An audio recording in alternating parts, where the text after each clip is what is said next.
President Donald Trump has warned North Korea to expect big trouble if anything happens to the U.S. territory of Guam. Speaking at his Bedminster, New Jersey golf resort, he promised the territory would be very safe, believe me. Mr. Trump said the U.S. could impose further sanctions, as strong as they get, on North Korea. He later spoke to Chinese President Xi Jinping, who stressed the need for a peaceful resolution, Chinese TV said. President Xi called on relevant parties to exercise restraint and avoid words and actions that would exacerbate tension, state TV reported, adding that it was in the interests of both China and the US to pursue the denuclearization of the Korean peninsula. Hopefully, it will all work out, Mr. Trump said earlier, striking an upbeat tone after a day of rhetorical brinkmanship.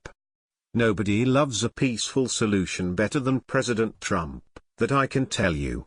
Earlier on Friday, the president said the U.S. military was locked and loaded to deal with North Korea, should the need arise. Military solutions are now fully in place, locked and loaded, should North Korea act unwisely.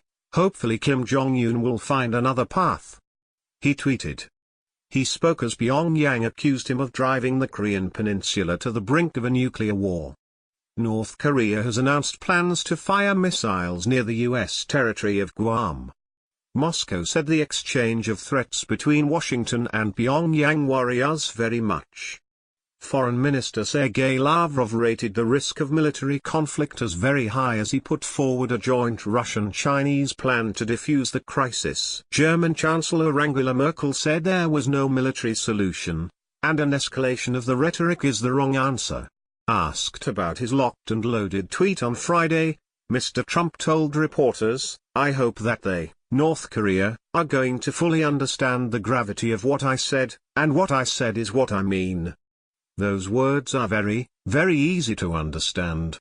He added, if he, Kim Jong-un, utters one threat in the form of an overt threat, with respect to Guam or any place else that's an American territory or an American ally, he will truly regret it, and he will regret it fast. Earlier in the week, Mr. Trump threatened to rain fire and fury on Pyongyang. On Friday, North Korea's official KCNA news agency accused Washington of a criminal attempt to impose nuclear disaster upon the Korean nation. Pyongyang's media outlet said America was making desperate efforts to test weapons in the Korean peninsula. The U.S. is the mastermind of nuclear threat, the heinous nuclear war fanatic, the report said. Tensions have risen since North Korea tested 2 intercontinental ballistic missiles in July. The regime was further angered by last week's UN decision to increase economic sanctions against it.